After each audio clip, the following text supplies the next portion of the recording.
नमस्कार दोस्तों, स्वागत है आप सभी का। मैं अमित। आशा करता हूँ आप स्वस्थ होंगे और अपना ध्यान रख रहे होंगे, क्योंकि अभी तक ये तो आपको समझ आ गया होगा कि आपके अलावा और कोई ध्यान नहीं रख सकता है। आपके परिवार का आपके अलावा और कोई ध्यान नहीं रख सकता है। आपके आसपास, आपके पड़ोसियों का, आपके मोहल्ले का आपके अलावा और कोई ध्यान नहीं रख सकता है। आपके देश का ध्यान आपके अलावा और कोई नहीं रख सकता है। जी हाँ, मैं इसलिए कह रहा हूँ ये सब क्योंकि जिस तरीके से चीज़ों को परोसा जाता है, क्योंकि जो टेक्नोलॉजी है, टेक्नोलॉजी के बहुत फायदे हैं और नुकसान हैं। अगर हम ह्यूमन नेचर देखें तो आप पाएंगे कि ह्यूमन का नेचर कंस्ट्रक्टिव से ज़्यादा डिस्ट्रक्टिव है, क्योंकि मनुष्य धीरे धीरे बहुत ज़्यादा महत्वाकांक्षी होने लगता है।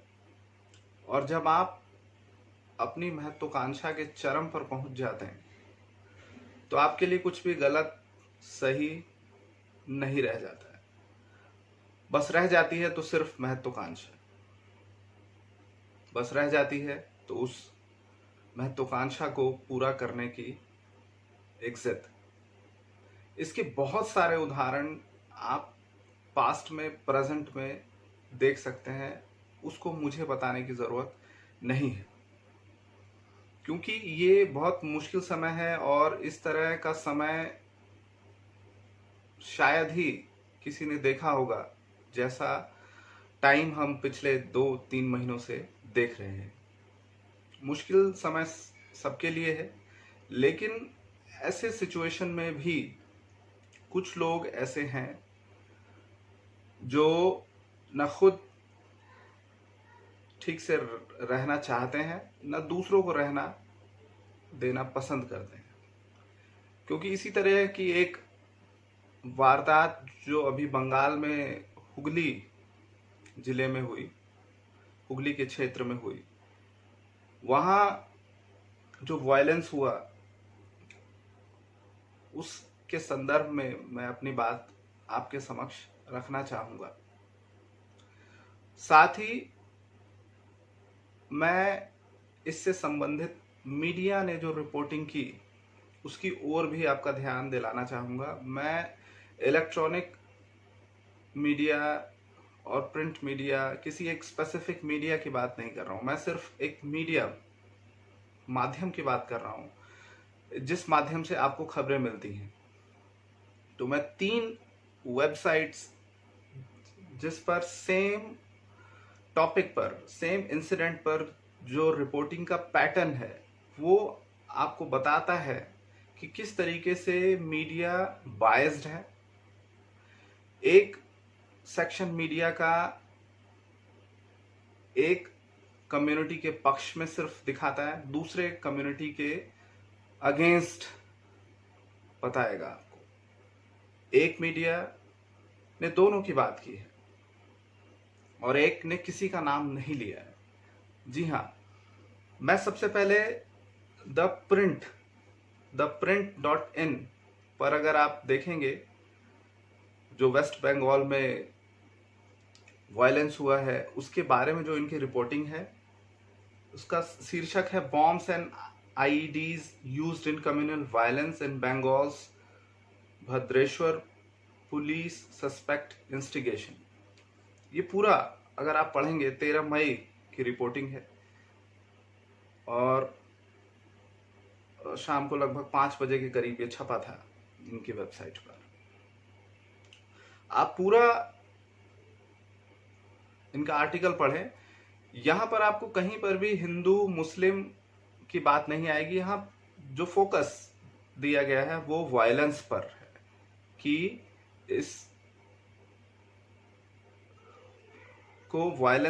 इसको कम्युनल वायलेंस का रूप देने की कोशिश की गई है। इसमें बार बार जिक्र यही किया गया है, बार बार जिक्र लोगों के लॉस पर किया गया है, बार बार जिक्र जो वायलेंस है उस पर किया गया है।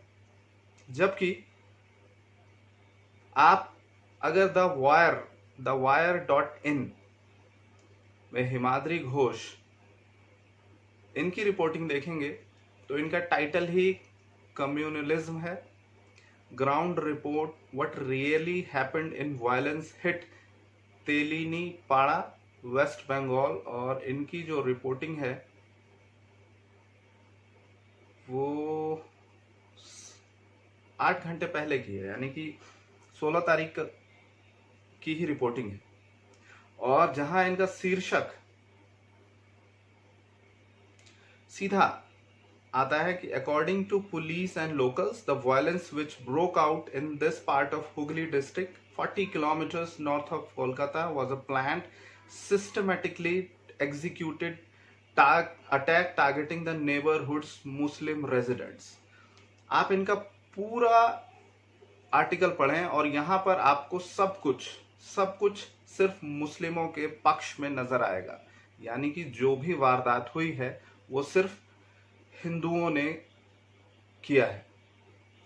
Same incident, same police, same locals.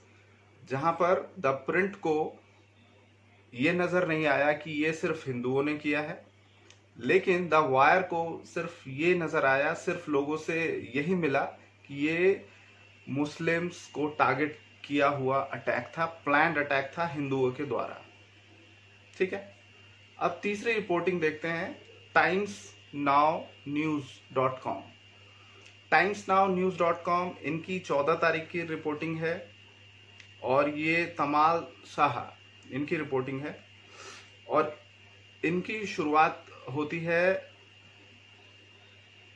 तेलिनी Para riots of west Bengal a story of human suffering. मजहब नहीं सिखाता आपस में बैर रखना, हिंदी है हम वतन है हिंदुस्तान हमारा। ठीक है, इनका आर्टिकल आप पढ़ेंगे तो यहाँ पर दोनों पक्षों की बात कही गई है। यहाँ पर ये बता रहे हैं कि मुस्लिमों का भी नुकसान हुआ है, हिंदुओं का भी नुकसान हुआ है। कुछ हिंदुओं को जबरदस्ती पुलिस उठा कर लेके गई है जबकि वो घर में थे, और उनको धमकी भी मिली है पुलिस से भी और बाकी के कुछ लोगों से भी। तो ये तीनों आपस में कॉन्ट्राडिक्टरी है, क्योंकि एक इंसिडेंट की रिपोर्टिंग 3 अलग अलग तरीके से की जा रही है। तो अब इसमें सच क्या है? सच जानना आज के समय में जितना आसान है उससे कहीं ज्यादा पेचीदा होता जा रहा है। एक ही इंसिडेंट की रिपोर्टिंग 3 अलग अलग तरीके से, लोगों के बीच मतभेद। द वायर तो सीधा सीधा नजर आता है कि लोगों के बीच में मतभेद काम करने का सीधा सीधा जालसाजी कर रहा है। तो द वायर देखने वाले और द वायर बनाने वाले लोगों से भी मैं अपील करता हूं कि लोगों के बीच में मतभेद डालने का काम मत करिए। पॉलिटिकल पार्टीज ऑलरेडी बहुत कर रही हैं, तो आप अपना निष्पक्ष पॉइंट ऑफ व्यू रखिए, ना कि लोगों के बीच में फूट डालिए।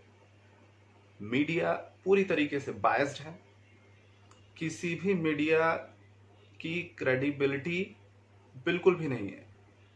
देखिए, 2 चैनल्स अगर हम इलेक्ट्रॉनिक मीडिया की बात करें, यूजुअली मैं न्यूज़ नहीं देखता हूं, लेकिन जब भी देखा है तो उसमें यही पाया है कि जी न्यूज़ और एनडीटीवी बीजेपी या नरेंद्र मोदी कितना भी अच्छा स्टेप उठा लें, कुछ भी कर लें, तो उसमें सिर्फ उसको नेगेटिव नजर आता है। और नरेंद्र मोदी कितना भी घटिया डिसीजन ले ले, कुछ भी कर ले, तो जी न्यूज़ को सिर्फ पॉजिटिव नजर आता है। तो इसी से आप आकलन कर सकते हैं कि दोनों कहां स्टैंड करते हैं। दोनों बायस्ड हैं, दोनों अपनी अपनी जगह बायस्ड हैं, किसी को भी ट्रू पिक्चर से मतलब नहीं है। एनडीटीवी 100% ट्रू रिपोर्टिंग अगर कहती है कि हम करते हैं तो ये फैक्ट नहीं है, क्योंकि अगर आप बायस्ड हैं तो आप ट्रू रिपोर्टिंग नहीं कर सकते।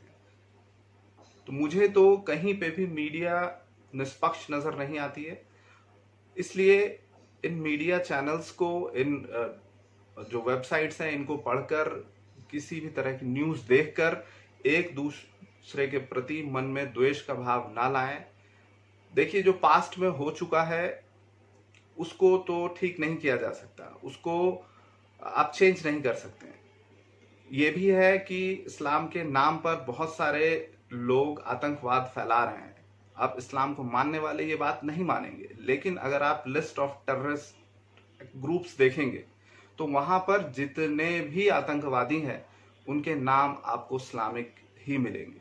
तो मैं बिल्कुल ये नहीं कह रहा हूं कि इस्लाम को मानने वाला हर व्यक्ति टेररिज्म को बढ़ावा देता है, मैं ये बिल्कुल भी नहीं कह रहा हूं। लेकिन कुछ लोग, क्योंकि शिक्षा का अभाव है, ये तो आप मानेंगे, नहीं मानेंगे तो आप डेटा चेक कर सकते हैं। शिक्षा का अभाव होने के कारण कुछ चंद लोग लोगों को बहका रहे हैं और उस बहकावे में आकर वो गलत रास्ते पर जा रहे हैं। ये आपको मानना होगा। जितनी जल्दी मानेंगे उतनी जल्दी सुधार होने के भी आसार हैं।